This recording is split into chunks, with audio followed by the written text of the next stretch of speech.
cette troisième et dernière journée de Remember 75, la journée peut-être la plus importante parce que c'est la journée où nous commémorons les gens qui ont cheminé pendant tout ce temps avec la Fondation Auschwitz.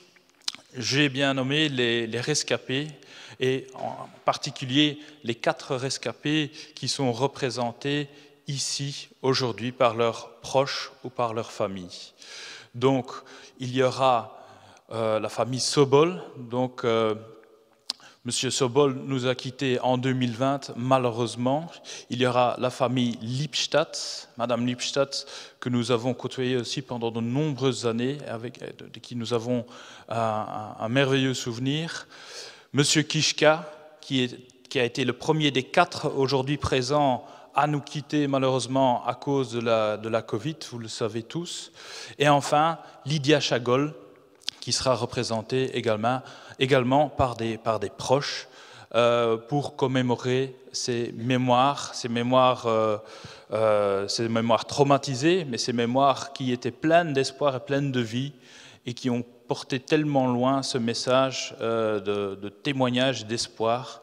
Voilà, c'est aujourd'hui que nous allons les commémorer. Un par un, on va donner le temps de parole pendant une vingtaine de minutes à chaque famille. Et donc, c'est ça, aujourd'hui, ce climax, en fait, de ces 3 journées, de cette commémoration dédiée aux témoins et aux témoignages. Beste mensen, dus vandaag de derde en misschien wel de belangrijkste dag van deze Remember 75 Plus herinnering, 3-daagse. Want vandaag gaan wij 4 getuigen in het bijzonder eren. 4 getuigen die ons ontgaan zijn in 2020. Door omstandigheden dat wij toen niet de nodige belangrijke herdenkingsplechtigheden kunnen organiseren. Vandaag, deze dag, om ze extra in de verf te zetten, de familie Sobol, de familie Lippstadt, de familie Kishka en voor Lydia Chagol 2 naaste personen. Het waren 4 getuigen die vol leven waren, die echt een heel gevraagde geschiedenis met zich meedroegen, maar die vol overtuiging waren van dat het later beter zou kunnen worden. In die zin hebben ze ook altijd getuigd, hebben ze veel energie opgeofferd. En dat willen wij vandaag vanuit Stichting Auschwitz extra in de verf zetten.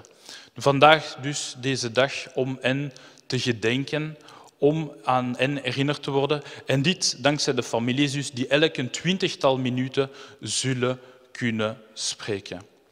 Voor de familie van meneer Sobol ga ik eerst het woord geven aan zijn zoon Alain en aan meneer Lauwers, die leerkracht is en die met hem samen zijn getuigenis op schrift heeft gebracht. Donc pour la famille Sobol, pour monsieur Sobol, je vais donner la parole à son fils Alain et à monsieur Lauwers qui a coécrit avec lui son témoignage, qui a ajouté un surplus pédagogique au témoignage de monsieur Sobol il y a de ça quelques années, qui est enseignant. La parole est à vous, je vous en prie. N'oubliez pas de bien parler dans le micro parce que pour les enregistrements, c'est important. Merci à vous. Je vous remercie d'avoir organisé cet événement et de m'avoir invité à prendre la parole pour rendre hommage à papa ainsi qu'aux 3 autres rescapés de la Shoah qui nous ont quittés en 2020. C'est à 3 jours près que nous lui rendons cet hommage. Il nous a quittés le 17 novembre de l'année dernière. Dans la famille et d'une manière générale, papa a toujours refusé de parler de l'Holocauste. À la question que lui posait Jean-Louis Rouard, « Avez-vous parlé de votre déportation dans les camps à vos enfants ?» Papa répondait, « Jamais, j'ai toujours voulu les protéger. » Lorsqu'il me posait des questions telles que « Pourquoi je n'ai pas 2 grands-mères? Pourquoi je n'ai pas 2 grands-pères? Pas plus de cousins, pas plus de cousines, d'oncles, de tantes? Pourquoi ce numéro ?» Chaque fois, j'étudiais les questions par des réponses sibyllines. En famille, on ne parlait jamais de la guerre, on ne parlait jamais de la Shoah, ni de la déportation. Ma vie, notre vie, était devant nous et non derrière nous. Ce n'est qu'à partir de 1987, soit 42 ans après la guerre, que papa s'est décidé à s'exprimer et partager son expérience sur cette période sombre de sa vie. Par la suite, il a consacré les 20 dernières années de sa vie à témoigner de la Shoah par de très nombreuses conférences et voyages à Auschwitz. Il était doué pour ça, la communication, c'était son fort. C'est grâce au Covid qui a mis mes affaires à l'arrêt et forcé de rentrer en Belgique pour de très nombreux mois que j'ai eu cette chance extraordinaire de passer les 8 derniers mois de sa vie avec lui. Malgré notre présence, mon épouse et moi, les témoignages qui lui permettaient de communiquer avec l'extérieur de la bulle familiale lui manquaient et il se renfermait sur lui-même, passant son temps sur Internet et à lire. En fait, durant ces 8 derniers mois pendant lesquels nous avons vécu ensemble, il n'a jamais communiqué. Il est parti sans souffrir en 2 heures dans nos bras d'une rupture d'anévrisme aortique. C'était la mort qu'il souhaitait. Je vais laisser la parole à M. Eric Lowers, professeur d'histoire au Collège de Saint-Guibert de Gembloux, où papa a fidèlement témoigné durant 12 années et qu'il a assisté dans la publication de son livre « Je me souviens d'Auschwitz » publié en 2010. Eric est bien mieux placé que moi pour parler du travail de mémoire de papa, pour lequel le Parlement de Wallonie a accordé le titre de passeur de mémoire en 2017, pour le récompenser du travail accompli. Eric. Bonjour à tout le monde. Je préférais juste partir de quelques photos prises aux côtés de Paul Sobol depuis 2008, puisque c'est cette année-là que j'ai eu l'occasion de le rencontrer au voyage organisé par la Fondation Auschwitz à destination des enseignants essentiellement. Plusieurs témoins de cette époque étaient là. Et bon, je ne sais pas pourquoi, finalement, j'ai eu davantage de rencontres avec M. Sobol. C'est vrai que pour un historien, se retrouver en face de l'histoire avec un grand H, c'est quelque chose de vraiment très particulier. Parce que jusque-là, je n'avais juste participé qu'à un voyage à Auschwitz, du temps de la guerre froide, je vais dire, quand j'étais aux études, et je n'y étais jamais retourné. Tout le reste, mais bon, c'était documentaire ou livre. Et donc c'est vrai que rencontrer des témoins de ce type-là, c'est un privilège, avec une lettre majuscule, sans aucun souci. Et donc ce qui m'avait marqué chez lui et chez les autres, c'était, quoique certains étaient peut-être plus discrets, c'était vraiment cette volonté de transmettre surtout à la jeunesse. Donc ça, c'est un élément assez marquant. Quand vous rencontrez le personnage, par exemple, dans le bloc où il avait été détenu, à Auschwitz I, là aussi, c'était un moment très fort. Évidemment, lui, il déplorait en partie le fait que, bon, par exemple, dans le couloir d'entrée, vous avez une série de portraits, forcément, qui sont disposés et que les lieux ont évidemment été transformés. Mais donc, je me souviens bien, puisque j'ai eu l'occasion d'y aller 3 fois avec lui, que ce bloc, il voulait vraiment, chaque fois, y redéfiler, je dirais, comme pour, quelque part, respirer les lieux. Le voyage de la Fondation Auschwitz, je le recommande vraiment dans le sens où il est fait de beaucoup de partage avec des jeunes, des moins jeunes. Et donc, M. Sobol, ici, avait, si je compte bien, 82 ans. Et donc, je crois que beaucoup avaient tout de suite compris sa motivation à transmettre, pas tellement à raconter son histoire centrée sur lui, mais surtout, il était là pour répondre à des questions. Et donc, c'est vrai que pour un historien, un témoin, c'est quelque chose qu'on prend toujours avec des pincettes, parce que ce sont des histoires particulières, évidemment. Et donc, celle de M. Kiszka, qui était là, notamment cette année-là, ou d'autres. On a peut-être une autre photo ici, très symbolique. C'est son histoire. Ils ont tous eu une histoire différente. Il y a des points communs, évidemment. Et donc, forcément, quand ils étaient encore assez nombreux, c'était très riche d'en rencontrer un maximum, bien évidemment. Autre moment fort, évidemment, ici à Birkenau, ce sont les moments de dépôt de fleurs et de discours, rappelant ce que vous savez, bien évidemment. Lydia Chagol était là aussi. Enfin, il y a Paul Alter, ici à gauche, avec des gestes symboliques.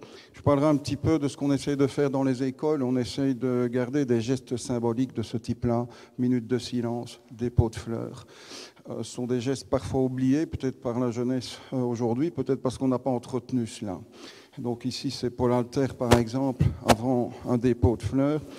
Et donc cette année-là, on s'était pris une fameuse bourrasque de neige, puisque tout était vert à notre entrée dans le camp, et quelques minutes plus tard, il y avait 10 ou 15 cm de neige. Lydia Chagol, ici, devant le mémorial aux Tziganes, donc qui est peut-être un petit peu plus décentré par rapport au monument que vous avez vu juste avant. Quand je suis revenu de ce voyage, je n'imaginais pas ce qui allait suivre. J'avais demandé à M. Sobol de me dédicacer un petit livre de découverte Gallimard, me disant, oui, il a 82 ans, il faut peut-être, entre guillemets, profiter de leur présence. Et je lui ai demandé de signer ce livre-là. La fin de ce qu'il avait écrit m'a un petit peu marqué. Il avait mis... voilà, tu es venu, tu as vu, tu as entendu le silence des morts et la voix des survivants. Alors transmets notre mémoire pour que plus jamais, 3 petits points, j'adore ce 3 petits points, et enfin j'espère. Ça c'était en 2008. Pas besoin de vous parler de l'actualité, bien évidemment. Je ne pouvais pas rester insensible à ce voyage et à cette dédicace, puisque dans les semaines qui ont suivi notre retour, j'en ai parlé à mon collègue, puisque nous n'étions que 2 enseignants en ce moment-là en histoire, et surtout à ma direction. Le directeur de cette époque-là m'a dit « vas-y, fonce ». Et on a foncé. Et donc quelques mois après, donc l'année scolaire suivante, on a commencé nos témoignages, et surtout M. Sobol a débarqué avec chaque fois à peu près entre 200 et 250 élèves. Donc en 12 fois, il a témoigné devant pratiquement 3000 élèves, dont certains nous en parlent encore aujourd'hui, puisque les moyens de communication actuels nous permettent de rester en contact avec eux, ou en tout cas avec certains d'entre eux. Cette citation qui était inscrite dans son bureau, on l'avait fait un peu nôtre, puisque durant ces témoignages, en fait, il avait une double tactique. C'était celle au début, la photo a été prise ici, de plonger nos élèves dans une sorte d'hypnose, comme il disait. Donc c'est-à-dire de faire fermer les yeux pendant environ un quart d'heure, 20 minutes. Sa technique, c'était de se dire, tiens, les jeunes que j'ai devant moi, ils ont 18 ans. 17-18 ans, c'est l'âge où moi j'étais arrêté. Et donc, son principe, c'était de dire, je vais leur faire fermer les yeux et je vais leur raconter ces années 30 et les années 40. Et en fait, son principe, c'était d'amener les élèves dans le camp. Et une fois qu'on était sur la rampe de débarquement, donc il faisait ouvrir les yeux, tout simplement, pour là vraiment raconter son histoire dans le camp. Après ça, il y avait ça durait à peu près 1 heure et 1 heure et demie, donc il donnait la parole aux élèves avec des questions. Il y avait toujours cette question assez lancinante, est-ce que vous avez encore votre tatouage? Et donc il se voyait un petit peu, entre guillemets, contraint de le montrer. Il n'aimait pas le faire, mais il le faisait, par respect pour les questions qui avaient été données. La deuxième partie de son témoignage, que nous estimions tout aussi essentielle, c'était sa reconstruction d'après-guerre. Et c'était sa façon finalement de dire à des jeunes qui ont parfois des vies difficiles et des coups durs dans leur vie, mais quoi qu'on vive, on peut se reconstruire. Et Alain, je vous le dis ici, sa plus grande victoire, c'est vous et votre sœur. Ça, il en avait une très grande fierté, et puis forcément des petits-enfants qui ont suivi, et arrière, je pense maintenant. Mais donc le fait d'avoir eu des enfants, c'était une victoire, quelque part, sur les nazis. Et donc ça, c'était une leçon de vie assez extraordinaire pour nos jeunes, je pense. Et donc c'est pour ça qu'on n'a pas hésité à le faire revenir. Et donc ça, ce sont des photos de la première année, où je suppose que dans son regard et son visage ici, vous voyez bien sa détermination à transmettre.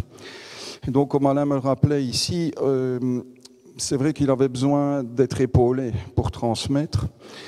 Et bon, il se fait qu'il est tombé, entre autres, sur nous, puisqu'il témoignait évidemment dans plein d'autres écoles. Et donc, oui, sa détermination, elle était très perceptible, puisqu'il restait comme ça debout pendant pratiquement 3 heures. à 82 jusqu'en 2020, 82 ans jusqu'en 2020, jusqu'à 94 ans. Ok, donc c'est un personnage qui a marqué. Nous avions toujours un suivi, évidemment, soit au cours d'histoire, soit dans des cours de religion ou de français, puisque encore aujourd'hui, on a pas mal de collègues qui donnent une suite à ceci que nous avons vécu pendant 12 ans. Ça, je vous en dirai un autre mot rapidement après. On n'a pas voulu juste centrer sur Auschwitz. Il se fait qu'à cette époque-là, ou au début en tout cas où il est venu, nous organisons un voyage en Europe centrale, notamment en visite de Prague. Et pendant 2 années, nous avons fait un petit détour à Térésine, où en fait le papa de Paul Sobol est mort dans des conditions atroces, puisque il avait participé aux marches de la mort et avait été recapturé. Et donc, d'après ce que me disait Paul Sobol, ceux qui étaient recapturés dans le cadre des marches de la mort, puisqu'ils s'étaient échappés en fait, étaient condamnés à mourir de faim, point à la ligne. Et donc le papa de Paul Sobol est mort à Térésine dans ces circonstances tragiques-là. Il ne l'a su qu'en 1995, donc lors du, si je compte bien, 50e anniversaire de la libération. Et donc là, évidemment, c'était plutôt des élèves de 5e, donc nous avons emmené là à la fois en 2009 et en 2011, avec notamment des guides tchèques hyper motivés, assez jeunes, en tout cas ceux auxquels on avait eu affaire. Et donc forcément, ces élèves-ci, quelques mois après, en réto, allaient recevoir le témoignage de M. Sobol, ce qui donnait évidemment beaucoup de profondeur à ce qu'ils avaient visité. J'ai jamais oublié ces petites cartes que nous avions fait signer dans le car par tous nos élèves et que nous avions adressées à M. Sobol, qui avait été, m'avait-il dit après, très touché par ce petit geste-là. Donc ça, c'est un des prolongements de l'aventure Sobol, je vais dire. En 2008, deuxième voyage de la Fondation Auschwitz, avec des moments forts, puisque, forcément, vous reconnaissez les lieux, rampe de débarquement de Birkenau, que M. Sobol aimait bien aller voir du dessus. Là où, à l'époque, forcément, des gardes SS étaient plutôt attentifs. Et donc, vous voyez, c'est tout le temps cette idée de témoigner, transmettre le plus possible. Surtout au départ, des questions que les participants posaient. Je défile parce que j'en ai pris sans doute de trop. Je ne voudrais pas manger le temps de tout le monde. Un moment m'a marqué particulièrement, c'est celui-ci. Classiquement Auschwitz, donc c'est là que lui, sa maman, son petit frère, son papa et sa sœur, bien sûr, avaient débarqué. Donc là, il partait tout seul. Dans une sorte d'errance, il considérait ces lieux comme le cimetière, en fait, de ses parents et de son petit frère. Et donc ça, c'était des moments de grande solitude, d'intériorité sans doute pour lui, vers ce qui reste pour lui un très grand point d'interrogation, parce que les circonstances de la mort de ses proches ne sont pas très claires, et donc les sources ne nous donnent pas toutes les réponses. Le livre que nous avons coécrit posait un problème dans la version initiale.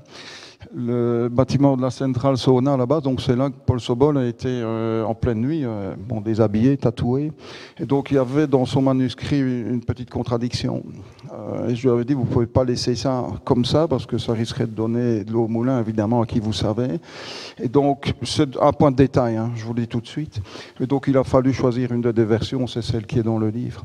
Et donc en 2010, j'avais eu un petit peu la naïveté de croire qu'en retournant sur les lieux, aller remonter à la surface un souvenir précis. Il n'en a rien été. Il m'a dit, mais non, moi, le plebscie ici qui est à terre, toutes ces photos, moi, ça me perturbe complètement. Moi, j'ai dit, non, ça... Et en fait, on n'a pas su faire remonter exactement un point de détail. Bon, encore une fois, qui ne retire rien, bien évidemment, à son histoire et à la pertinence, je pense, des propos qu'il a utilisés dans son ouvrage. Ça, c'est 2010. 2011. C'est une aventure. Un historien, généralement, n'accepte pas trop de travailler avec des témoins, parce que ce sont des histoires particulières. J'avais juste accepté de relire le manuscrit et à la demande des éditions Racine de faire un, bon, je ne mets pas ce terme de dossier pédagogique, mais donc un addendum avec tout un tas de petites notions qui recadraient l'histoire de Paul Sobol dans son ensemble. Je vous avoue que ça a été une très belle aventure avec lui, puisque forcément on a énormément échangé et voilà, je crois qu'il y a eu plusieurs rééditions jusqu'à présent, qui sont assez bien utilisés dans les écoles. Son but, c'était ça, vraiment les transmettre surtout à la jeunesse. Ouais, c'est dédicace d'une main tremblante, mais toujours avec cette idée de transmettre et de ne pas oublier, évidemment. En 2011, nous recevons de la Défense l'occasion d'emmener 9 élèves de l'école et un enseignant aux fameuses commémorations de fin janvier. Et il y a effectivement 9 élèves qui iront, dont un élève libre américain, qui reviendront tous bouleversés de ce saut de puce, je dirais, d'une journée, mais auquel participait encore M. Sobol. Je crois que les dernières années, il a dû forcément abandonner, c'était trop lourd physiquement. Et donc, vous voyez, c'est tout le temps cette envie de transmettre. On pourrait se dire, finalement, à des âges pareils, ben non, allez, je vais me couler doux, la coulée douce, je dirais, mais non, c'était vraiment, comme Alain l'a dit, les 20 dernières années de sa vie, vraiment l'envie, après s'être tu, de transmettre le plus possible. Et donc, on avait déposé au nom de l'école le nombre de fleurs qu'il y avait de réto, en tout cas cette année-là. Voilà, alors quand il était venu, évidemment, quelques jours après faire son témoignage, ces 9 élèves et mon collègue là-bas à gauche, retraité aujourd'hui, avait pris la pause, je dirais. L'élève américain, c'est celui qui est au-dessus, enfin le deuxième à partir de la droite, donc il forcément avait apprécié pouvoir participer à cela. Donc vous voyez, ça a été pendant 12 ans ça. Pas juste un témoignage comme ça et puis on n'en parle plus. Hein. Donc il y a vraiment un encadrement, je dirais, qui se faisait en amont et en aval, de toute façon. Ça, c'est un très grand souvenir, ça.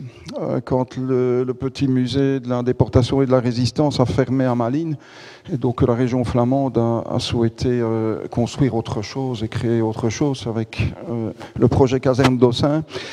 Ils avaient fait un appel aux écoles pour enregistrer tous les noms des déportés au départ de Malines, en fait.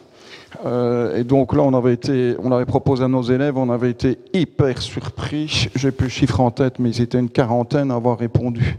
Donc pendant quasiment une année scolaire, on a répété avec Betty Schwab, si je me souviens bien du nom de famille, des noms qui étaient évidemment écrits très souvent en polonais.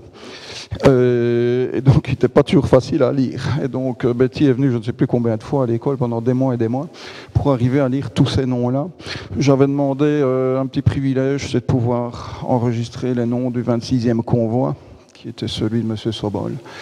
Et donc effectivement, on a participé, si je me souviens bien, à 3 déplacements vers Malines, donc à la Lessus Hogeschool, où ces enregistrements ont eu lieu.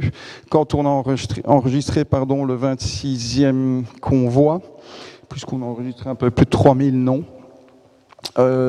j'étais allé chercher Paul Sobol chez lui, qui avait tout de suite accepté. Et donc je dois dire Marianne Verplank ici de Caserne d'Ossin, donc il avait accueilli.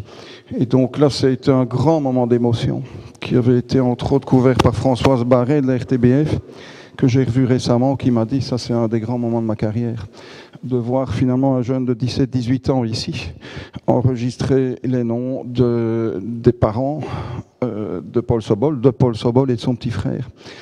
Et donc là, ça a été un très grand moment, dans le sens où, surtout, c'est le nombre de jeunes qui avaient répondu à l'appel. Ça c'était juste lors du 3e enregistrement. mais donc avec M. Sobol qui avait été très ému. Nous avons les reportages de la RTBF notamment là-dessus, qui avaient été diffusés aux 19h30. Ces noms sont aujourd'hui audibles dans le mémorial à Malines. Et donc chaque année, quand nous faisons nos visites à Brendonk, en parallèle, on passe à Malines. Et donc nos élèves ont l'occasion d'entendre, je ne voudrais même pas dire d'écouter, donc c'est milliers de noms en fait qui défilent en permanence. Dernière petite chose, quand on a commencé en 1999 à aller à Malines et à Brendonk, on ne se doutait pas que ce panneau symbolisant le 26e convoi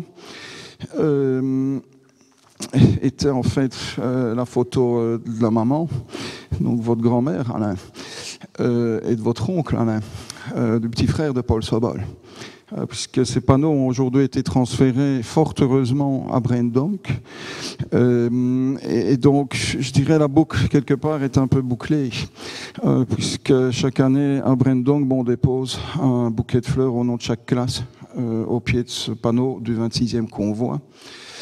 La faute n'a pas de chance, déporté fin juillet 1944, vraiment en dernière minute, si je peux dire.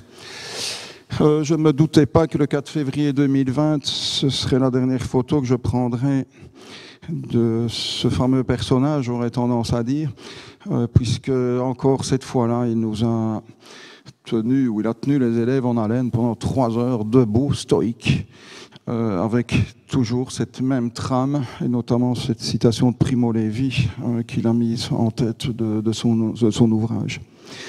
Je ne vous lirai pas parce que je ne voudrais pas empiéter sur les autres.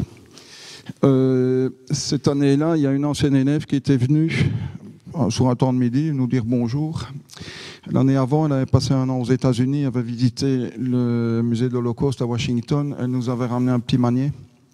Et donc ça faisait partie du PowerPoint qu'on avait diffusé cette année-là.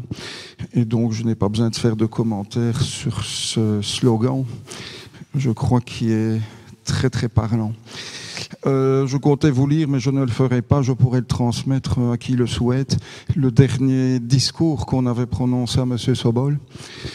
Tous ceux qu'on lui a adressés étaient des discours bien sûr orienté sur son actualité à lui, à cette époque-là, mais aussi très orienté vers l'actualité. Et donc je crois que je n'ai pas besoin de vous donner les exemples depuis l'année où nous l'avons rencontré en 2008, des cas dans le monde qui posent évidemment de très grandes questions. Bon, en gros, notre propos maintenant, ça va être « Que fait-on » ? C'est pour ça qu'on est en partie là aujourd'hui. Qu'est-ce qu'on fait ? Comment est-ce qu'on continue ? Chez nous, on a choisi d'inaugurer le 27 janvier, mais je viens d'apprendre qu'à cause de cette fichue Covid, nous allons devoir reporter, sans doute autour du 8 mai. Donc ma direction a accepté d'inaugurer un panneau qui fait 1 mètre sur 1 mètre quand même, pour rappeler le passage pendant 12 ans de M. Sobol.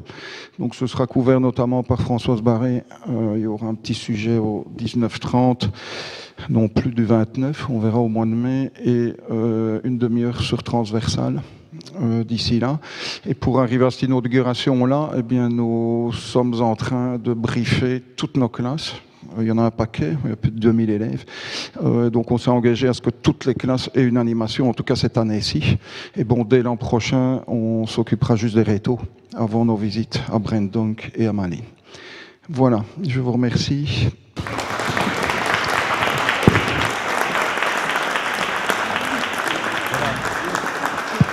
Merci Monsieur Lowers, Monsieur Sobol, grand merci pour ce témoignage, pour cette commémoration. Nous passons à présent à la famille de Madame Marie Lipstadt. Sa fille Viviane ici et Salomé vont nous parler d'elle pendant ces 20 prochaines minutes. À vous. Je vais laisser ma maman parler, moi je n'ai rien à dire. Salomé étant la petite fille de Marie Pinasse, notre maman à ma sœur et à moi. Ce moment qui nous est imparti, on va le partager en 3 parties. La première, c'est un texte que Nadine, ma sœur et moi avons écrit. Ma sœur ne souhaitait pas parler parce qu'elle était encore très, très émotionnée par le départ de maman. Et ensuite, il y aura des extraits d'un film qui vient d'être réalisé la semaine dernière et qui est consacré au destin de 2 enfants juifs qui sont notre maman et notre papa. Papa était le seul enfant juif de Belgique qui avait réussi à s'échapper de Dossin. Et maman, qui, à sa manière, s'était enfuie aussi au moment de la libération et qui donc, c'était 2 enfants qui avaient réussi à s'enfuir. Voilà. Ensuite, je vous lirai 3 poèmes que maman a écrits au retour des camps et dans les années qui ont suivi. Nous avons choisi, ma sœur et moi, de nous adresser à maman comme si elle nous entendait. Chère mamie, lorsque nous étions petites filles, Nadine et moi, nous rappelons qu'il nous est arrivé d'envier les mamans insouciantes et comiques de certaines de nos copines. Celles à qui la vie semblait si légère, si heureuse, celles à qui la vie avait souri. Notre maman à nous était souvent triste et nous pouvions percevoir que sa vie était lourde de souvenirs. Plus tard, lorsque nous avons grandi, la Fondation Auschwitz t'avait demandé de témoigner dans les écoles afin de transmettre aux générations suivantes ce que fut ton expérience des camps d'extermination. Au cours de ces nombreuses années où tu te rendais dans les écoles partout en Belgique, ou alors en accompagnant des groupes d'enseignants à Auschwitz même, nous t'avons vu changer petit à petit. Le fait de témoigner semblait redonner un sens à ta vie. Tu témoigneras ensuite auprès des jeunes dans le cadre du programme La haine, je dis non, organisé par le CCLJ. Tu as souvent regretté que nous ne partagions pas suffisamment ton histoire et ta douleur de femme rescapée. Tu t'es sentie bien souvent seule avec cela. Pour nous, tes filles, c'était un sujet si douloureux. Nous ne voulions pas imaginer ce que tu avais enduré, ainsi que l'immense chagrin dont tu souffrais d'avoir perdu dans les camps ton papa que tu adorais, ainsi que toute ta famille de Salonique. Aujourd'hui, c'est justement ta différence des autres mamans qui fait notre fierté, notre admiration et nous donne exemple. En reconnaissant le travail de transmission que tu as accompli depuis tant d'années, avec beaucoup de modestie et sans compter ni ton temps ni ton énergie, la Fondation Auschwitz, mais également le CCLJ qui nomme à maman Mensch, donne également à nous, tes enfants et petits-enfants, l'occasion de te dire combien nous avons de la chance de t'avoir eu, combien nous apprécions le bonheur d'avoir une famille unie, combien nous t'aimons, et que c'est peut-être là que s'est dessinée ta victoire personnelle sur le nazisme. Toi qui t'inquiétais et qui nous avais si souvent demandé ce que deviendrait la transmission de l'histoire de la Shoah et des camps d'extermination ou de concentration, nous avons le plaisir de te faire savoir là où tu te trouves dans les étoiles, et nous l'espérons auprès de ton cher Chouki, que le service social juif nous a donné à Judith Bzurovski, ici présente ma collègue, à Jérémy Payet et à moi-même, l'autorisation de mettre sur pied, avec le concours d'un formateur de la Fondation Auschwitz, en la personne de Johan Puteman, je ne sais pas où tu es Johan, et avec le soutien de Ina Van Loo du CCLJ, une équipe d'enfants de survivants qui iront dans les écoles raconter le parcours de leurs parents, enfants cachés et survivants des camps. Le projet s'appelle Neshama, ce qui veut dire âme en hébreu, et même si nous sommes agnostiques ou non-croyants, on trouvait que ça pouvait être un nom qui avait du sens. Le projet s'appelle Neshama et compte à ce jour de nombreux transmetteurs de mémoire. Ces récits faits par la seconde génération, de leur position d'enfants de survivants, se feront après une solide formation faite aux jeunes par les enseignants au préalable, à la fois sur les mécanismes qui ont pu amener à un tel génocide, mais nous souhaitons aussi que l'enseignant rende vivantes les communautés juives diverses qui vivent dans le monde entier. Mamie, tu nous as quittés le 25 juin 2020 pour rejoindre papy décédé 6 semaines plus tôt. Nous, tes enfants, Nadine et Viviane, tes petites filles, Isabelle, Maïra, Salomé, et arrière-petits-enfants, Galia, Diego et Manel, que tu aimais tant. Nous espérons que vous avez trouvé tous les deux la paix et le repos éternel. Merci. Le film, les extraits de film. C'est un film réalisé tout récemment par André Bossuroy, qui paraîtra, je sais que le CCLJ a l'intention de le projeter intégralement, prochainement, je ne sais pas encore quand, et ça paraîtra aussi dans une émission qui s'appelle En quête de sens le dimanche matin.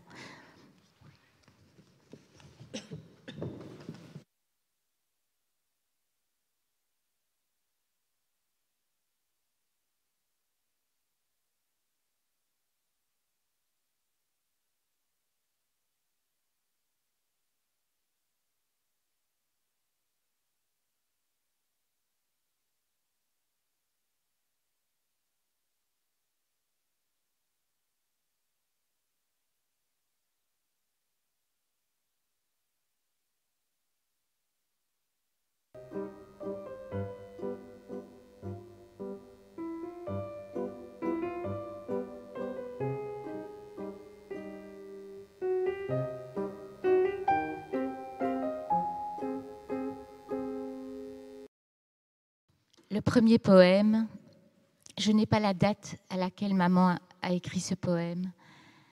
Adieu sur la rampe de Birkenau. Nous nous verrons dimanche. Surtout ne pleure pas. Nous nous verrons dimanche. Tu verras, nous serons bien là-bas. Et tu as disparu, papa. Seul parmi tant d'autres. Nos regards n'ont même pas pu se croiser. Mais nous nous verrions dimanche. L'enfer nous a happés, maman et moi, toi si loin et pourtant si proche. Et quand vint la délivrance, nous étions-nous revus un seul dimanche? Non, ni un dimanche, ni un jour, ni des mois, ni des années. La nuit et le brouillard t'ont emporté, laissant dans nos cœurs torturés un deuil à jamais inachevé. Le deuxième poème, maman l'a écrit après avoir vu la deuxième partie du film Shoah de Claude Lanzmann. Le titre c'est Fantôme présent ou In Memoriam. Les morts sont toujours là autour de moi. Ils ont perdu leur voix, leur regard éteint, leur bouche muette, hurlent sans fin leur détresse. Je ne les entends plus, mais je les vois encore, s'avançant lentement sur ces rampes maudites, ne sachant rien du sort tragique qui les attend au bout du chemin. Aujourd'hui encore, leurs fantômes m'habitent. Je ne parviens pas à les quitter de moi. Et quand viendra l'heure dernière, je les emmènerai tous, enfin apaisés, dans l'infini de l'au-delà.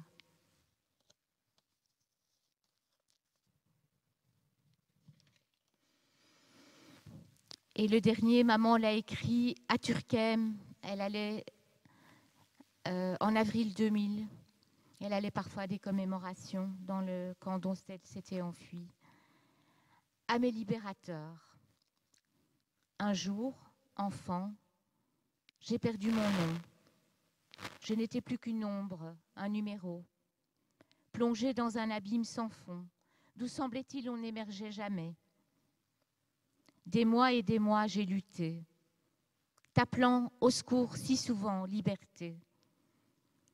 Toutes mes forces dans cette bataille jetées, j'ai vu enfin le miracle s'exaucer.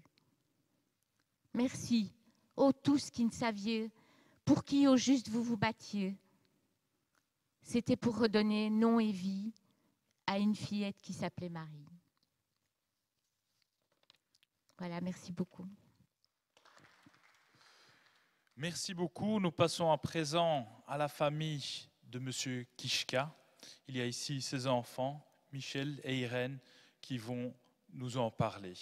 La parole est à vous. Bon, ben, le temps que la présentation monte, je voulais énormément remercier la Fondation pour cette journée, pour nous avoir fait venir. Je suis quand même venu de Jérusalem pour pouvoir parler face à vous tous. Je tiens à saluer le travail extraordinaire que vous faites depuis tant d'années. Je suis très content aussi d'avoir ma petite sœur à côté de moi, 2 tantes, 3 cousines, des amis, l'ancien ambassadeur de Belgique en Israël, M. Olivier Bell. C'est très, très émouvant pour moi de pouvoir vous parler de papa.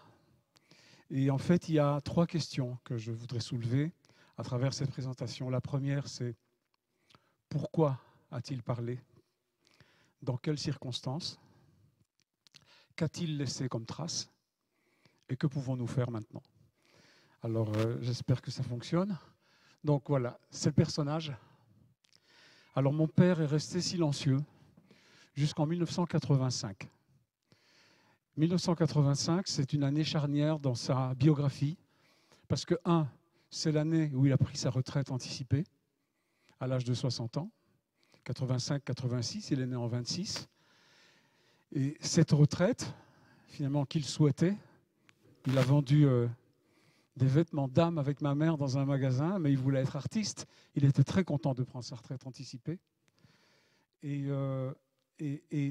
s'est libéré en lui un espace et du temps pour se retourner sur son passé, chose qu'il n'avait quasiment jamais fait. Nous, enfants, adolescents, il ne nous avait jamais rien raconté, mais c'est le cas pour tout le monde, pour toi aussi, Alain Sobol.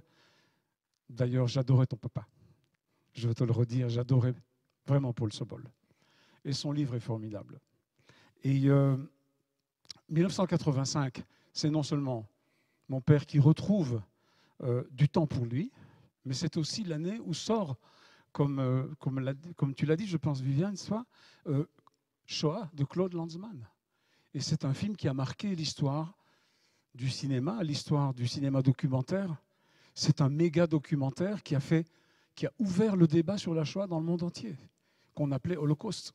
On n'appelait pas la Shoah Shoah.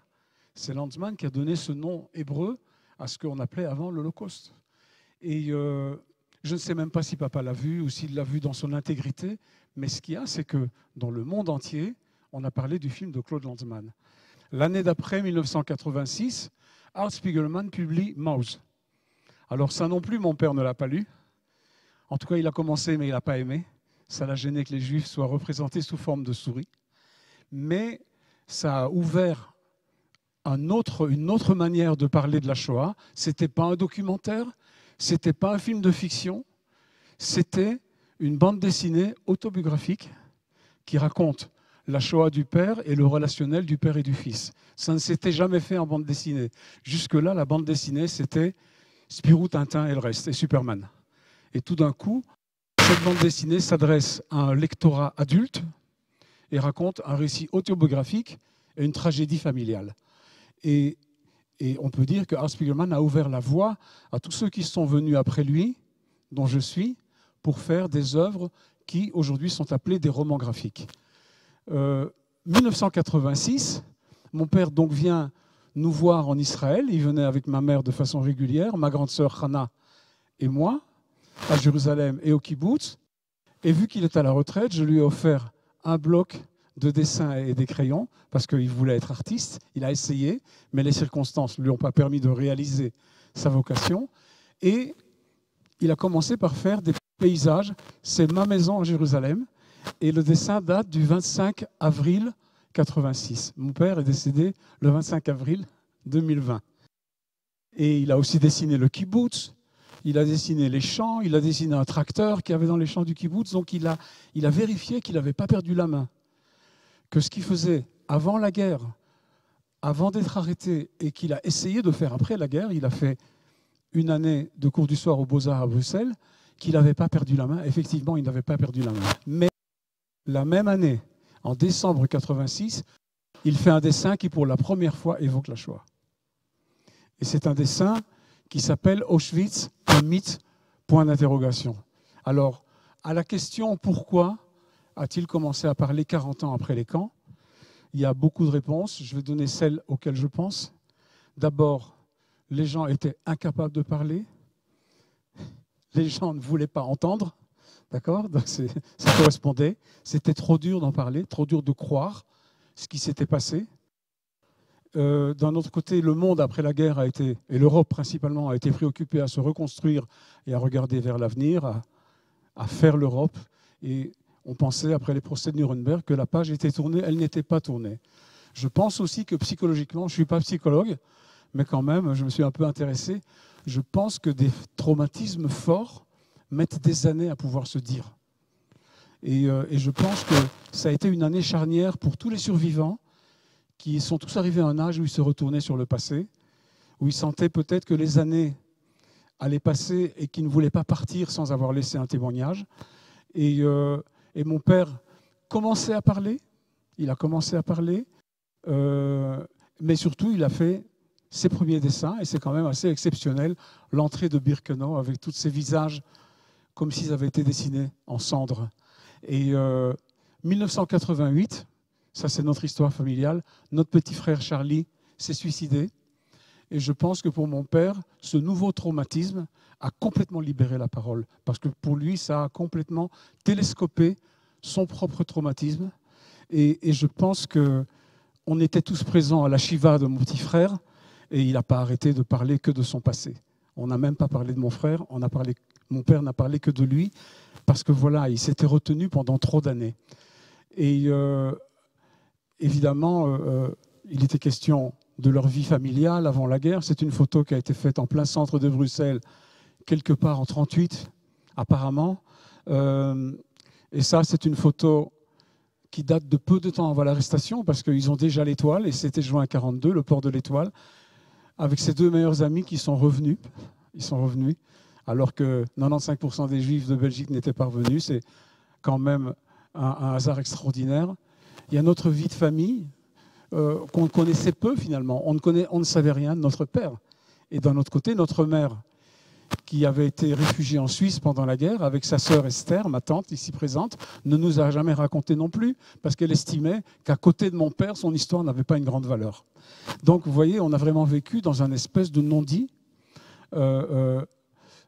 Et seulement l'époque où mon père a commencé à parler, mais aussi les autres survivants ont commencé à parler, est une époque où la Shoah est rentrée dans le débat, dans les médias, dans la recherche, dans l'histoire.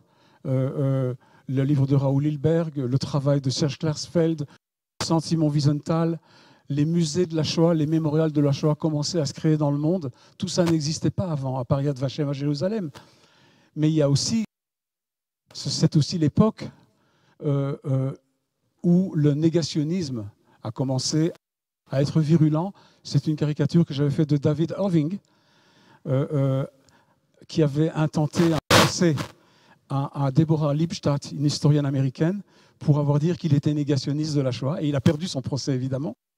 Et on est aussi dans une époque où il y a le négationnisme, mais il y a aussi le révisionnisme de l'histoire. D'accord ? Des gens qui disent que la Shoah est un détail, ou qui disent qu'elle n'a pas existé, ou d'autres qui disent aujourd'hui que Pétain aimait bien les Juifs et qu'il les a sauvés en France.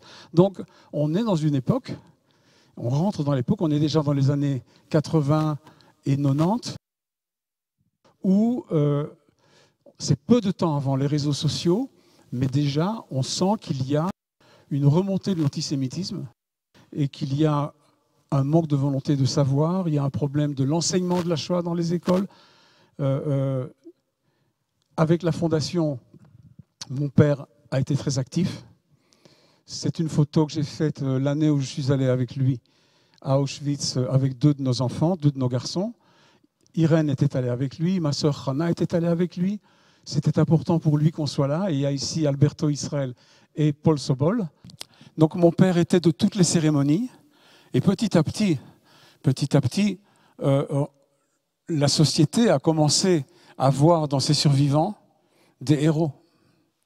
Ils ont été médaillés, ils ont été récompensés. Donc la question que maintenant, la deuxième question à laquelle je veux répondre, c'est qu'est-ce que mon père a laissé, nous a laissé au monde, pas qu'à nous, au monde. C'est d'un côté, d'abord des documents qui sont indélébiles. Ça, c'est comme on l'a vu dans le film, c'est le document rempli par les Américains à Buchenwald, après la libération de Buchenwald. Au dos de ce même document, 4 officiers américains ont signé comme quoi il était rapatriable en Belgique. Et ce que vous voyez là, en haut, c'est la signature de mon père, qui écrivait encore Kiszka à la polonaise avec SZ, avant de franciser en CH. Et il a été donc, ces documents-là, j'en ai plein.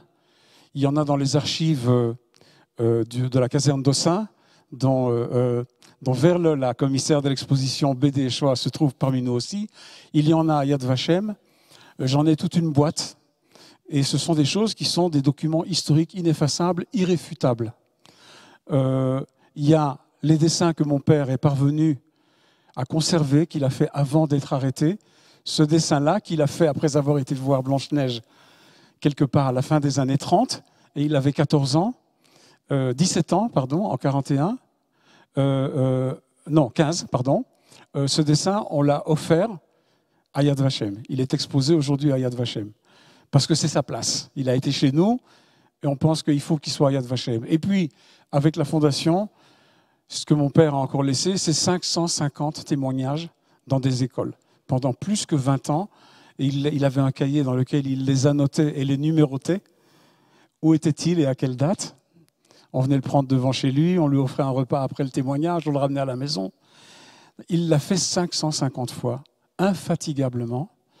Il est allé 44 fois à Auschwitz-Birkenau avec soit des classes, soit des officiels, des bourgmestres, des ministres, avec chacun de nous séparément. Et il a infatigablement fait son travail, inlassablement. Et puis, il a eu la chance, après s'être remis au dessin en 86, il se sentait suffisamment sûr de lui, sûr de son talent. Il a commencé à faire des expositions et à vendre des tableaux. Et pas qu'il avait besoin de vendre des tableaux pour vivre, mais tout simplement pour exister en tant qu'artiste. C'était une façon de se reconstruire, de retrouver sa dignité d'être humain qu'on avait tenté de lui effacer totalement. Et il a fait des portraits merveilleux, très réalistes, que certains d'entre vous ont peut-être encadrés dans leur salon. Et il en était très fier. Et nous aussi. Et il s'est beaucoup inspiré des photos de Roman Wichniak, qui a photographié les ghettos et le shtetl avant leur disparition. Quand il était au sanatorium à Bruxelles, en 1946, il faisait des caricatures que je n'avais jamais vues quand j'étais enfant. Et finalement, je suis devenu caricaturiste sans savoir que c'est ce que mon père voulait finalement faire. Et ces dessins que vous voyez ont été faits sur des prospectus qui traînaient sur les tables du sanatorium. Et c'était des prospectus pour, voilà, Journée nationale de la tuberculose. Mon père a eu la tuberculose, comme beaucoup des survivants des camps.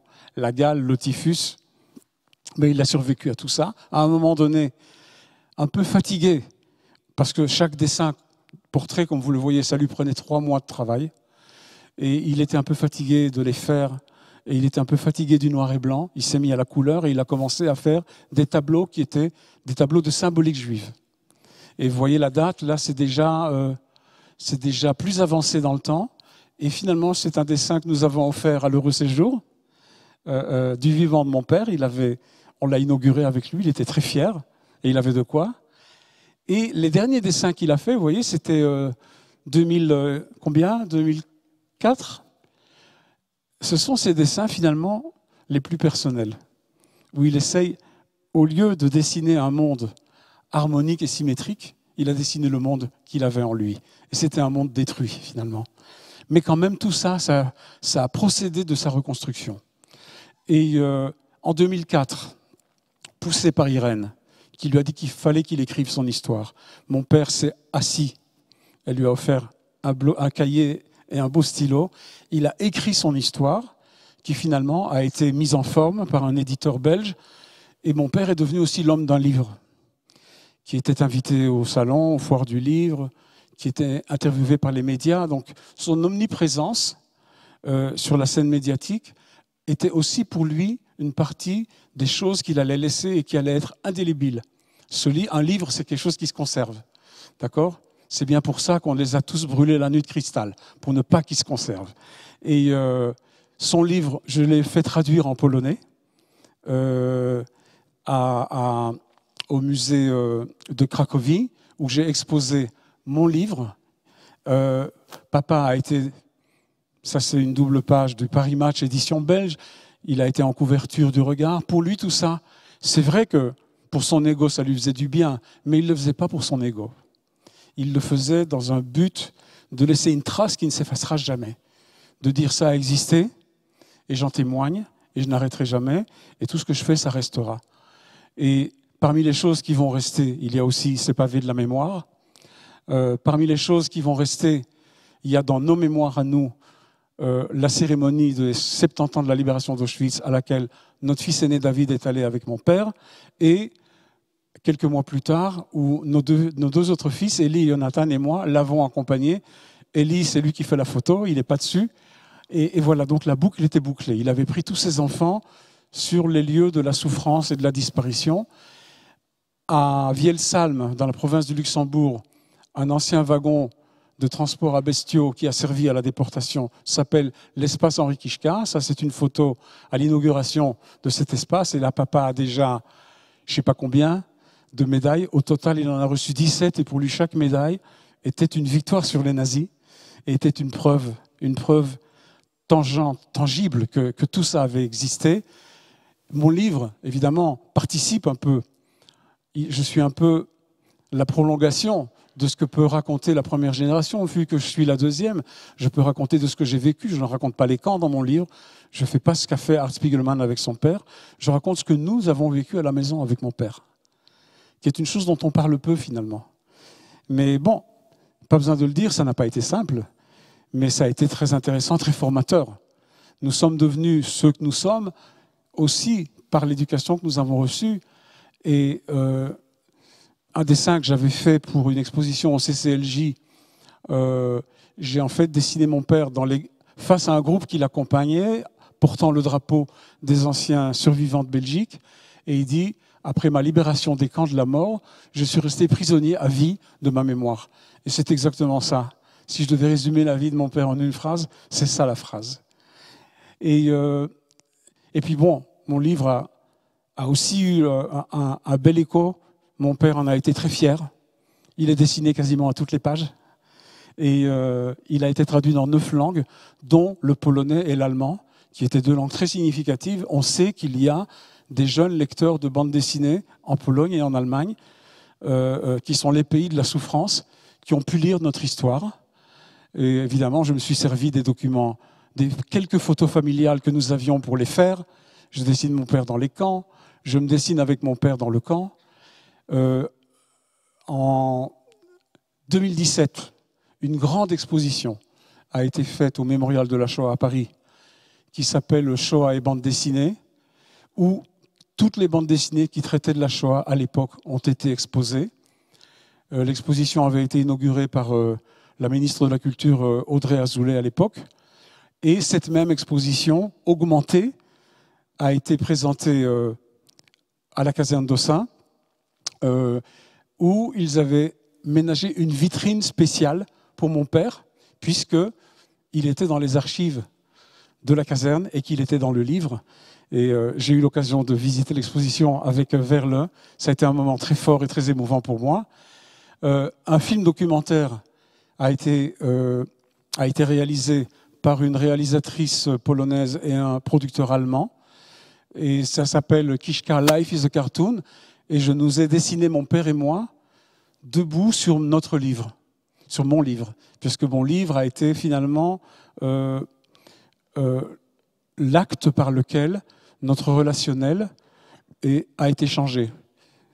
Tout a été dit. Plus rien n'était resté dans le ventre, ni sur la patate, parce que dans mon livre, je ne dis pas que des choses faciles à entendre à mon père, mais je ne les dis pas qu'à mon père.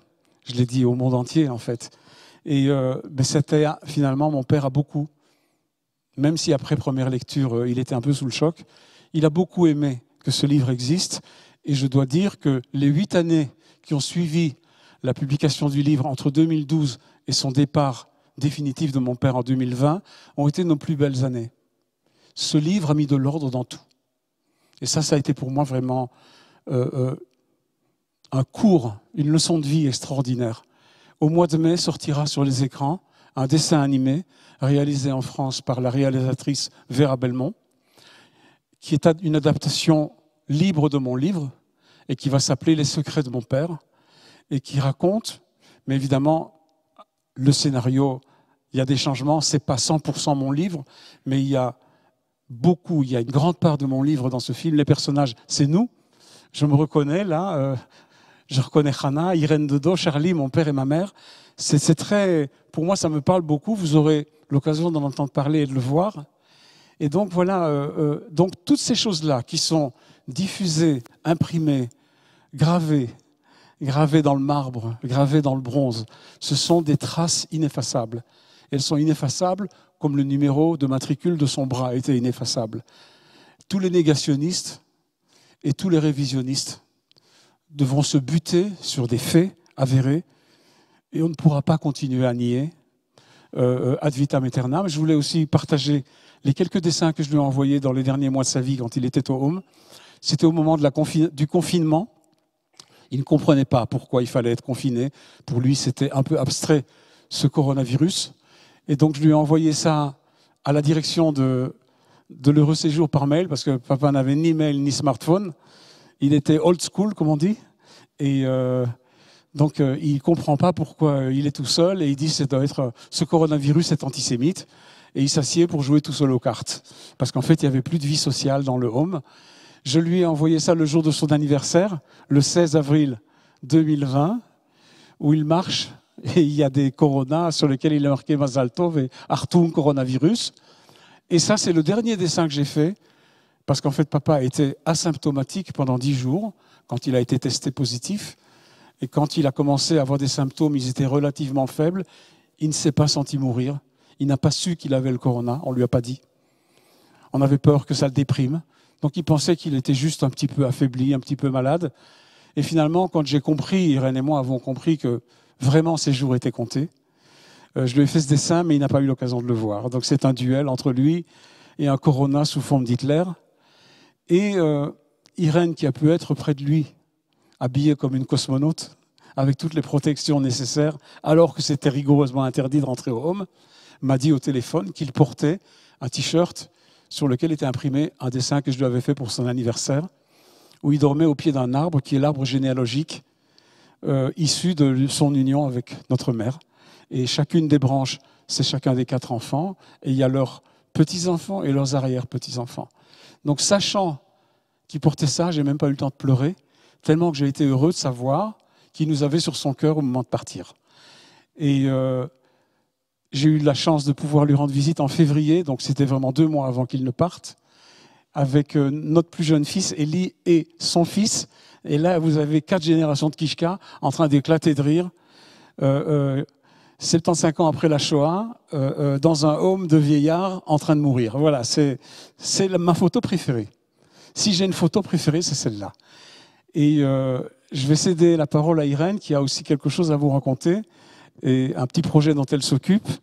Et merci de votre attention jusqu'à présent.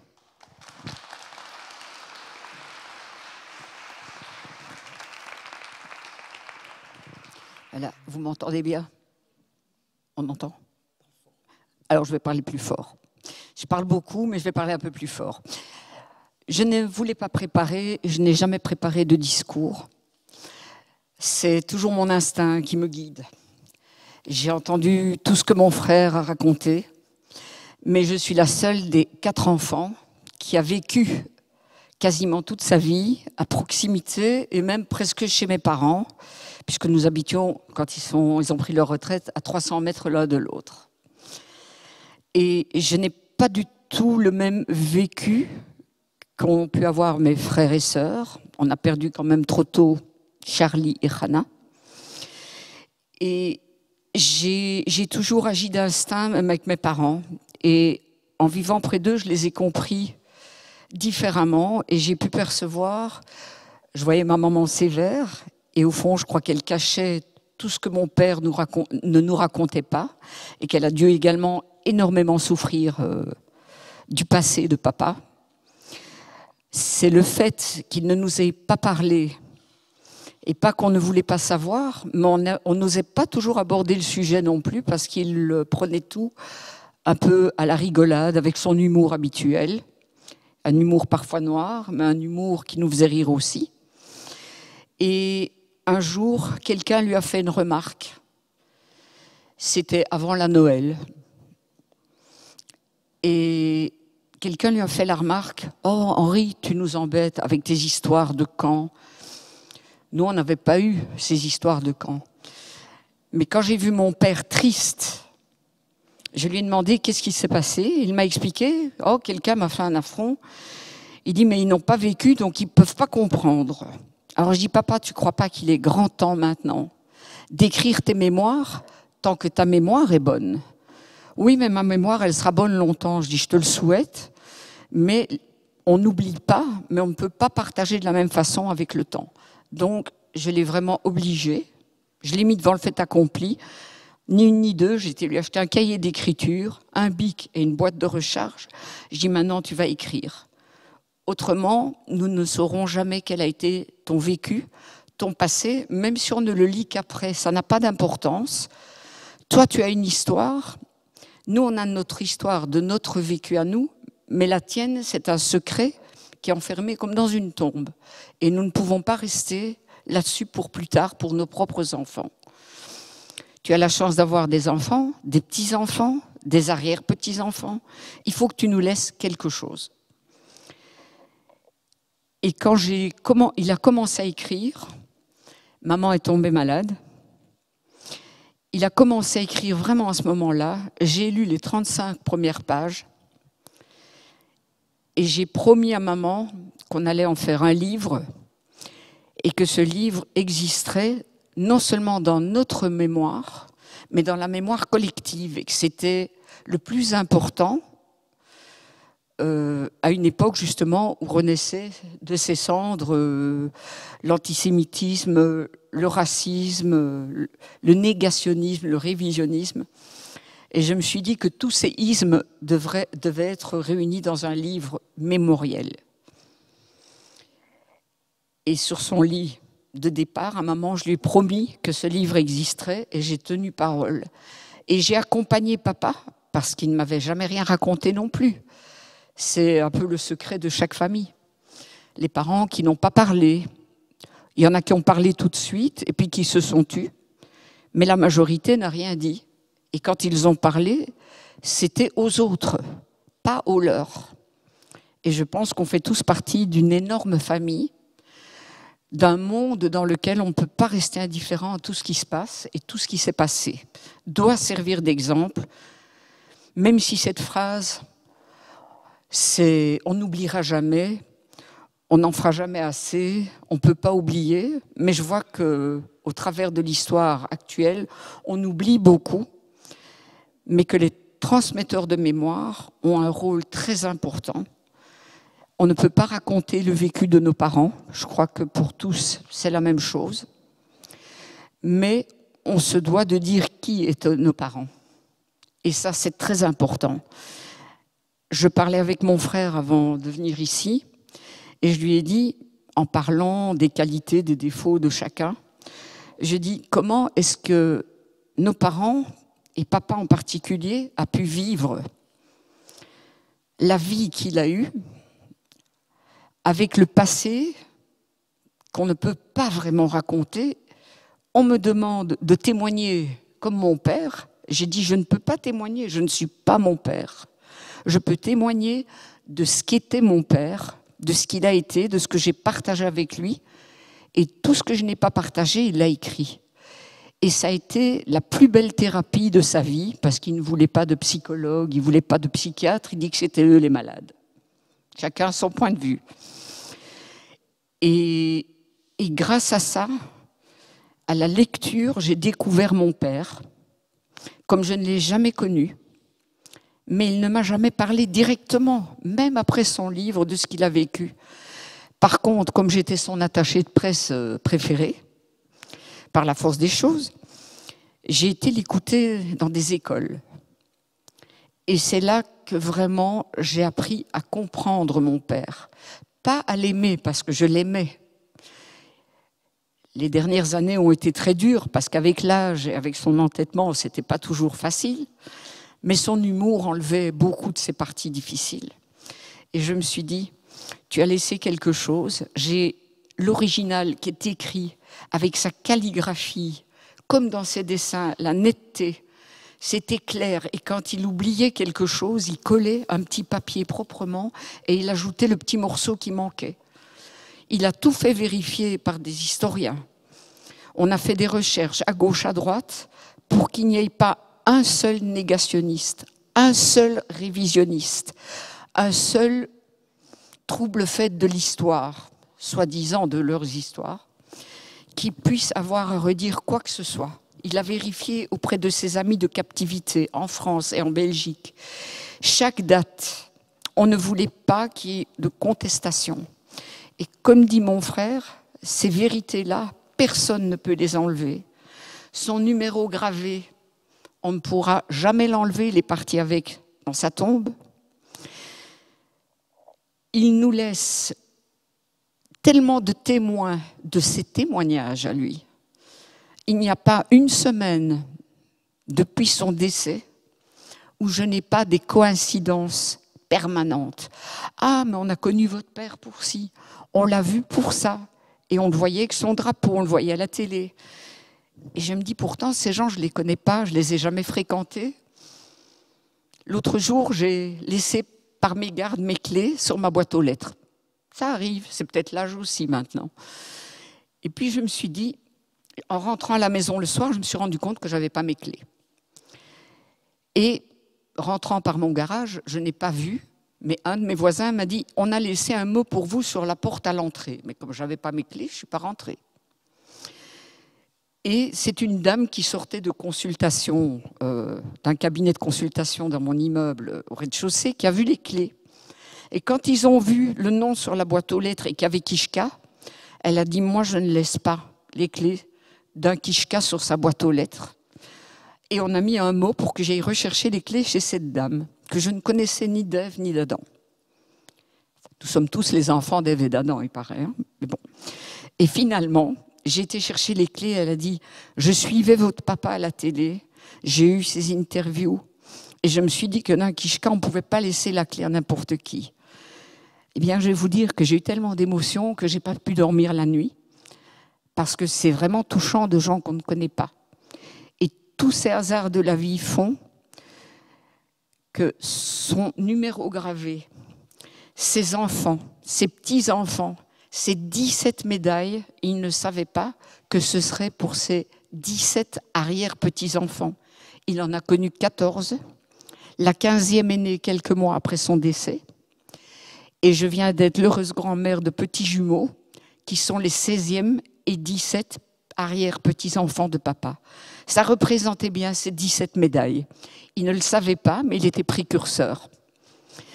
Et la 18e consécration pour moi, qui n'est pas une médaille, mais plus que ça, qui restera gravée à tout jamais ici en Belgique, c'est une rue qui va porter son nom dans la commune de Forêt. À cause du corona, tout est reporté, mais ce n'est pas grave, on ne l'oublie pas. Et dès que nous le saurons, nous préviendrons de toute façon la fondation et les communautés, les écoles où il a témoigné.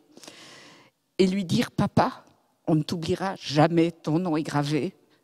Sur les pavés de mémoire, ton numéro était sur ton bras, tes médailles étaient sur ta veste que j'ai gardée intégralement comme souvenir familial.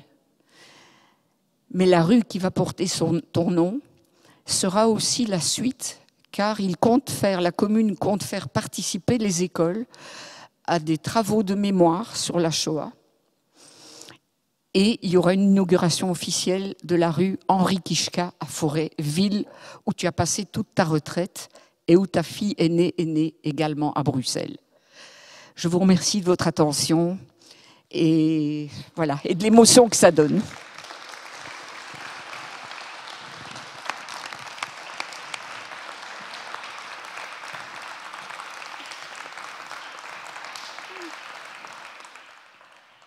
Je voulais juste dire qu'il y avait une troisième question qui est « Que pouvons-nous faire maintenant, après que le dernier des survivants ne sera plus parmi nous ?» Je pense que ce qui est fait est très important. Ce que les survivants ont fait est quelque chose de très fort, parce que quand je vais au mémorial, par exemple, de Yad Vashem à Jérusalem, et que je vois les groupes et les gens visiter, ils s'arrêtent tous devant les écrans plasma pour écouter les témoignages vivants des gens, face à la caméra. On a beau voir des wagons, des valises, des paires de lunettes, des chaussures, des documents, des photos d'Hitler, quand on entend les survivants raconter ce par quoi ils sont passés, c'est quelque chose qui est très fort. Ce qu'il faut faire maintenant, je pense qu'il y a un combat, un vrai combat. Je ne veux pas dire une guerre. Il y a un combat à faire sur les réseaux sociaux. C'est là que ça se passe. Les réseaux sociaux se sont substitués aux médias. Tout ce qu'on a fait va continuer à se faire. Et la Fondation Auschwitz va continuer à faire son travail. Et c'est un travail incommensurable, qui n'aura jamais de fin et qui ne peut pas avoir de fin. Mais il y a un vrai combat à faire sur les réseaux sociaux où circule la haine à une vitesse exponentielle, où circulent tous les racismes, l'antisémitisme, le négationnisme, les fake news. Il va falloir trouver des outils pour pouvoir faire face à cette déferlante. C'est ça qui est nouveau, et ce ne sera pas pour moi de le faire, ce sera déjà le travail de la 3e et de la 4e génération. Moi, je peux juste dessiner, c'est déjà pas mal, mais ce n'est pas suffisant.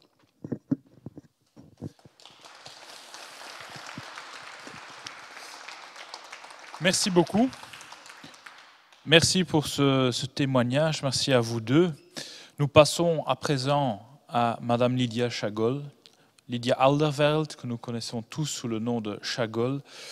C'est ici Madame Jacqueline Hermans et Monsieur Baudouin-Ferrand qui vont parler pour elle. Ce sont des membres de la Fondation Auschwitz, mais surtout, ce sont des amis de Lydia qui vont prendre cette parole. Je vous en prie. Merci beaucoup. C'est toujours une grande émotion quand on parle de Lydia. C'était une personnalité très forte, une grande gueule. Pour ceux qui n'ont jamais entendu, ça criait fort. Et c'est toujours difficile de parler d'elle. J'essaie de suivre mon texte tellement que je suis ému, mais je ferai le nécessaire. Donc en 1997, j'ai participé au voyage annuel de la Fondation Auschwitz. Et j'étais alors responsable de la formation syndicale de la FGTB de Bruxelles. C'était sur invitation de René Reindorf. Et je me souviens, cette table dans le centre à Oswiecim, où il y avait tous les survivants. De mémoire, ils étaient 11. Tout à gauche, il y avait Lydia, qui était un peu à part. Elle n'avait pas vécu Auschwitz, elle avait vécu les camps japonais. Et elle respectait les autres, parce qu'elle n'avait pas vécu Auschwitz. Et je me souviens quand même aussi la présence des autres survivants. Paul était souvent tout à fait à l'autre extrémité de la table, aussi un peu en retrait. Ça faisait partie de son personnage. Et je me rappelle très bien aussi Marie qui était au centre, pas loin de Paul Alter, pour se faire protéger quelque part. C'était des moments très forts. Et au fil des années, je l'ai connu à travers les voyages à Auschwitz, et donc la camaraderie s'est muée en amitié. Ik ga enkele woorden in het Nederlands zeggen, uit respect voor de Nederlandstaligen in deze zaal, maar ook uit respect voor Lydia. Lydia was Nederlandstalig. Hè. Lydia Alderweireld, haar echte naam, is geboren op 16 juni 1931 te Voorburg in Nederland. Op jonge leeftijd verhuist ze met haar ouders en zus Annie naar Brussel, waar ze tot aan het uitbreken van de Tweede Wereldoorlog zal wonen. Het was een Joods gezin, maar haar vader was in de eerste plaats antifascist. Zeer kort na de Duitse inval in België sloeg de familie op de vlucht naar Frankrijk. Het werd een vlucht van 547 dagen via Frankrijk, Spanje, Portugal en Zuid-Afrika, om uiteindelijk in Zuidoost-Indië het huidige Indonesië, aan te landen. De vader wordt ondergebracht in een krijgsgebied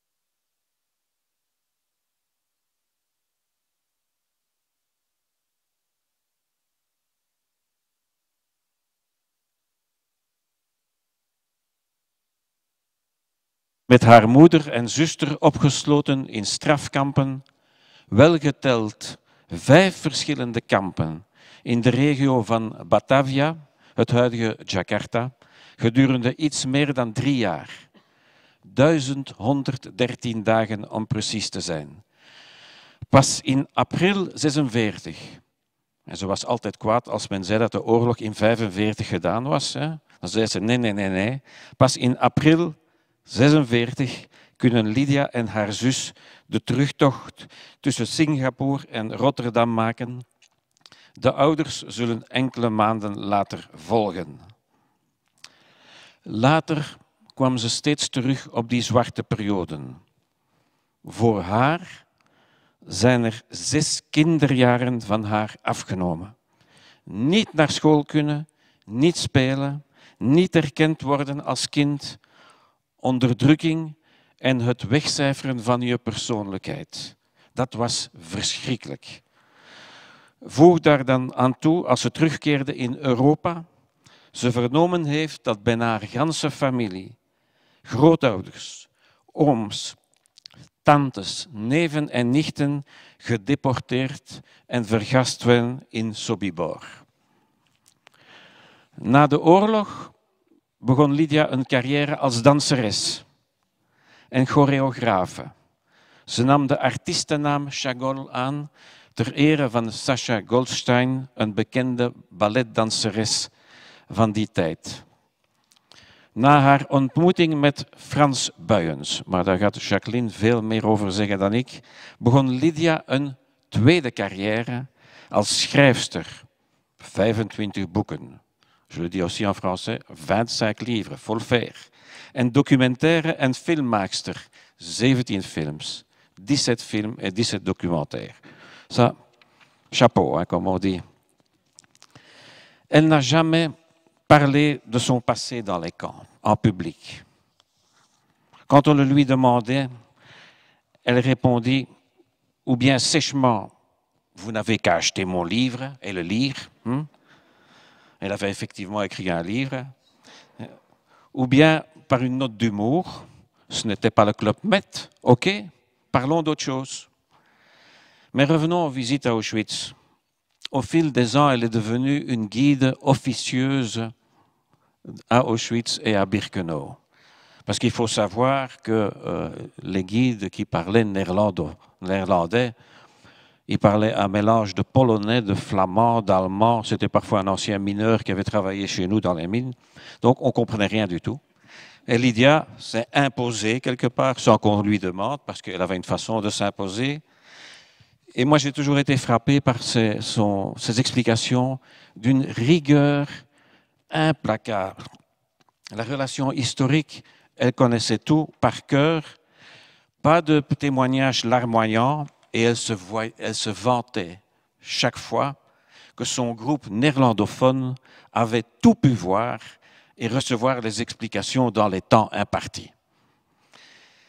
Et sa rigueur, on le voit aussi dans un de ses premiers documentaires que je vous conseille, en 1977, Au nom du Führer.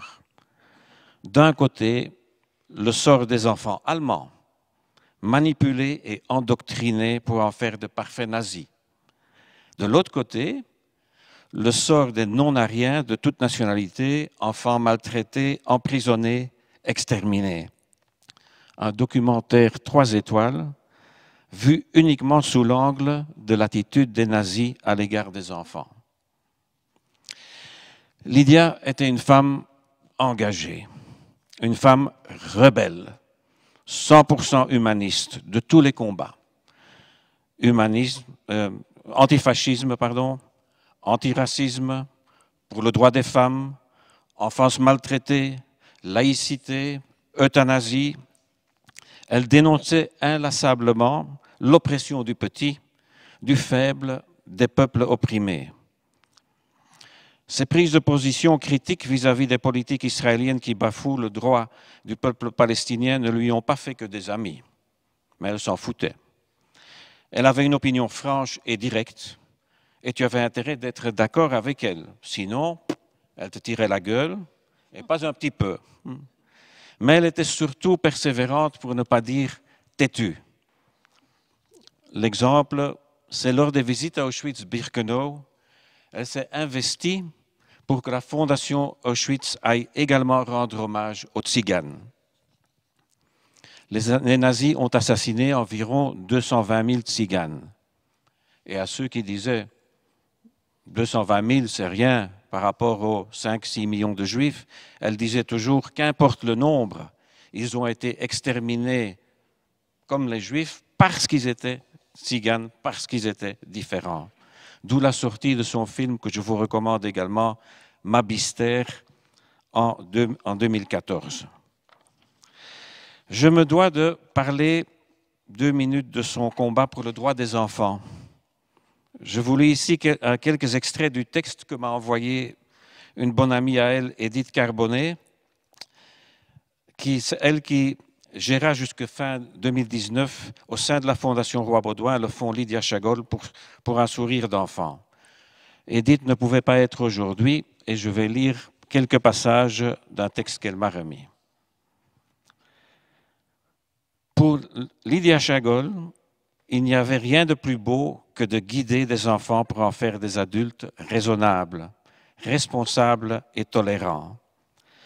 En 1982, sortit son documentaire Pour un sourire d'enfant, qui traitait de la maltraitance des enfants. Elle a également été cofondatrice du premier Vertrouwenscentrum, centre flamand de confiance pour la maltraitance des enfants, de l'organisation SOS Enfants et du groupe de travail Enfants en prison. En 1978, elle créa la fondation Lydia Chagol pour un sourire d'enfant qu'elle transféra en 1994 à la Fondation Roi Baudouin, ce qui en fait l'un des plus anciens fonds gérés par la Fondation. Chaque année, le fonds décerne le prix Lydia Chagol. 7 500 € pour une organisation qui s'efforce tout particulièrement de promouvoir le respect des enfants et de leurs droits. Outre le prix, le fonds a aussi financé les frais d'études d'élèves moins aisés qui passaient des auditions à l'École royale de ballet à Anvers. Lydia participait activement et elle ne supportait pas les attitudes paternalistes vis-à-vis des enfants. Elle avait du mal avec un projet, aussi beau soit-il, s'il avait été exclusivement imaginé par des adultes. Elle voulait soutenir des projets par et pour des enfants. Leur participation active était essentielle à ses yeux. Et il faut naturellement parler des cérémonies, parce que quand la cérémonie avait lieu de remise de prix, elle devait absolument être là. Et la diva en elle appréciait ces moments. Elle volait la vedette. Entre parenthèses, c'est ce que moi je dis, si à certains moments une autre personne lui volait la vedette, elle devenait de mauvaise foi. Et cette autre personne devenait une cible de toutes les critiques possibles et imaginaires. Mais bref, ça fait partie de son personnage. Je vais terminer par quelques notes plutôt personnelles. À partir de 2006, lorsque Lydia et ma compagne Christiane ont fait connaissance, les liens d'amitié se sont renforcés.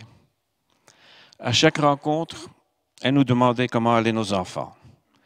Et elle se faisait une fête en voyant Elisa et Maxine, nos 2 petites filles. Christiane lui a transmis sa passion pour la littérature et en particulier pour certains auteurs français contemporains. Lydia était toujours à l'écoute et sa curiosité sur tout ce que nous aimions était immense. C'est ainsi que nous lui avons transmis le goût pour les expositions et les livres de photographie. Bizarrement, elle ne connaissait pas bien. Elle a beaucoup apprécié notre invitation au musée de la photographie à Charleroi. Et je dois également mentionner une journée passée à Lille. L'exposition Giacometti d'abord, la soirée dans un bon restaurant dans la vieille ville où elle prétendait avoir un appétit de moineau, mais en vérité, elle s'est bien régalée. Sans oublier notre traditionnel réveillon de Nouvel An, passé la plupart du temps chez elle, par précaution, car elle avait une bonne descente, comme on le dit chez nous. Souvent, elle entamait une conversation en nous demandant « Et que pensez-vous de la politique ?» Nous n'avions pas le temps de dire un mot qu'elle donnait son avis sur tous les points de l'actualité.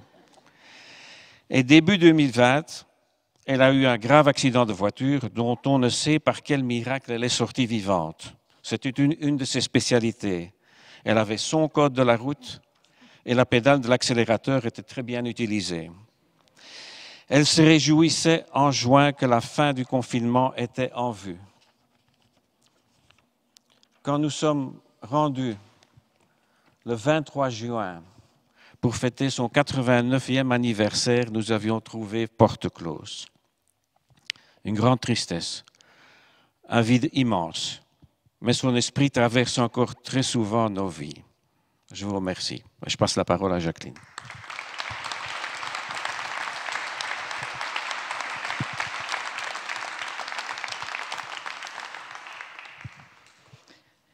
Trop longtemps, j'étais assise, je me lève. Lydia, c'est pas comme un chat qui a eu 7 vies. Lydia a eu certainement 9, 10 vies.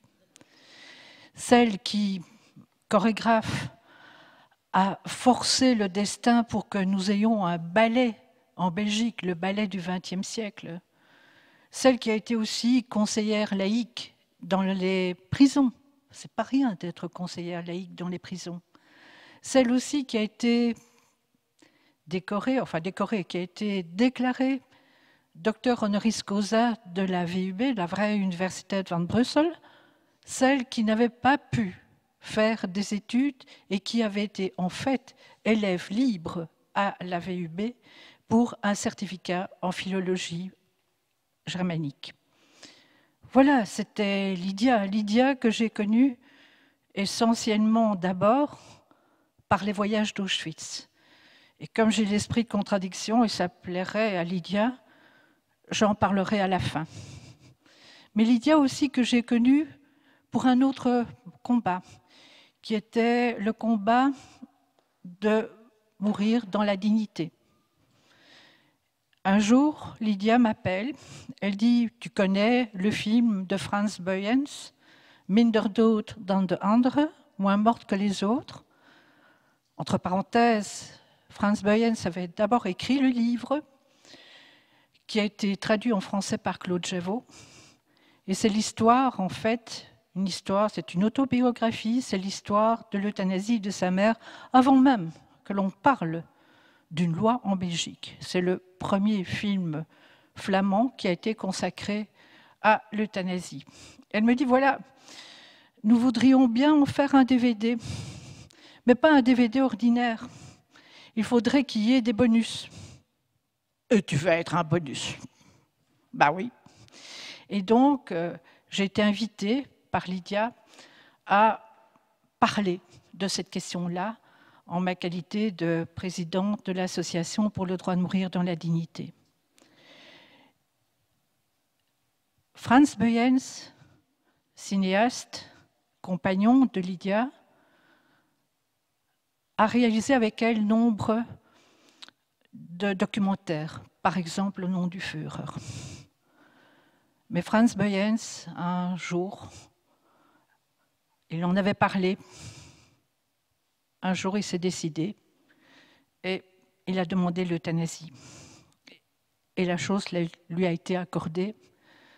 Lydia l'a accompagnée. C'était une grande tristesse pour elle de perdre ainsi son compagnon, mais elle a respecté sa volonté. Parce qu'elle savait très bien que c'était bien cela que Frans Boyens voulait. Et c'est pas rien d'être la compagne de quelqu'un qui demande l'euthanasie. Alors revenons-en maintenant. Je fais vite le saut en arrière. Ça va me permettre de me rajeunir. 1978. L'amicale des anciens détenus politiques d'Auschwitz et des camps de Haute-Silésie s'interroge, se pose la question. Le bruit du négationnisme, le bruit du révisionnisme devient de plus en plus persistant.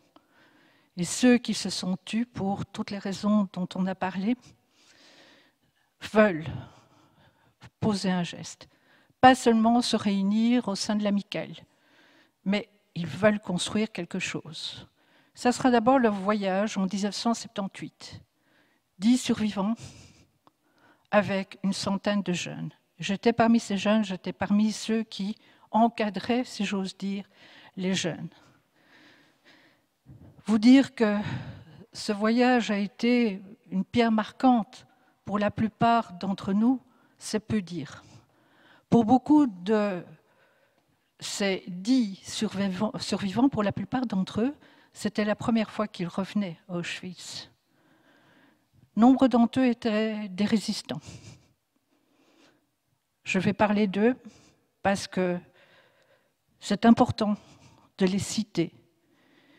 Il y avait Sarah Goldberg, qui a été résistante dans l'Orchestre Rouge. Il y avait Maurice Goldstein, qui sera le futur président de la Fondation Auschwitz, et il y avait Paul Alter, qui lui a succédé. Il y avait aussi René Rendorf, tu viens de l'évoquer, sacré René, aussi une personnalité, aussi un caractère. Il y avait également, que je n'oublie personne, il y avait aussi Jacques Rosenberg. Tous des résistants, tous avaient été en fait arrêtés, mais ils ont préféré en fait dire éventuellement qu'ils étaient juifs. Pourquoi? Mais pour éviter de devoir donner des noms, pour pouvoir se taire, mais pour une bonne raison. Je ne pense pas que j'ai parlé aussi de Rosa, la femme de Maurice, enfin la future femme de Maurice, aussi résistante. Et puis il y avait quelqu'un qui n'était pas juif, Georges Marshall, et il y avait aussi Alain Monchnik. Et quand je me suis retrouvée dans le hall de départ pour ce voyage, en 1978, j'ai été très étonnée parce que j'en connaissais quelques-uns de ces anciens résistants, parce que ça ne les avait pas arrêtés, la guerre. Ça ne les avait pas arrêtés, le nazisme. Ils étaient restés des militants. Et c'est à l'occasion de certains combats que je les avais rencontrés, que je les avais connus. Alors, en 1978, on s'est retrouvés à Auschwitz avec l'émotion, par exemple, d'une Maria Krichel, qui avait été déportée à l'âge de 14 ans. Très jeune, un petit peu plus âgée que notre mari. Maria avait des yeux bleus dans lesquels on se perdait, surtout qu'on se perdait beaucoup lors de ce voyage parce qu'il y avait l'émotion. Et c'était important qu'il y ait une caméra, qu'il y ait un témoignage de ce voyage. Et c'est Franz Böhjens et Lydia Schagel qui ont permis de réaliser ce film « Un jour, les témoins disparaîtront ». Pas de pathos, même si nous étions souvent au bord de l'émotion. Moi, je peux vous dire que j'étais parfois au bord de l'évanouissement. Et pourtant, j'avais étudié cette matière. Et pourtant, j'avais lu. Et pourtant, j'étais, comme tout le monde, sidérée que cela puisse se produire. Vous allez voir ce film, certains l'ont déjà vu. Vous allez revoir des amis. Ça sera pour beaucoup d'entre nous avec une grande émotion. Et ce qui est important, c'est le message aussi. Parce que si les témoins disparaissent, mais il faut reprendre le témoin. Et c'est bien pour cela qu'on est ici et que la Fondation Auschwitz, qui est l'émanation de l'amicale, c'est bien pour ça aussi que la Fondation Auschwitz existe. et que je suis vraiment très fière d'en être membre, même si on parle plutôt de la SBL, mais peu importe, et que je suis en tout cas très admirative pour tout le travail qui est réalisé par une formidable équipe.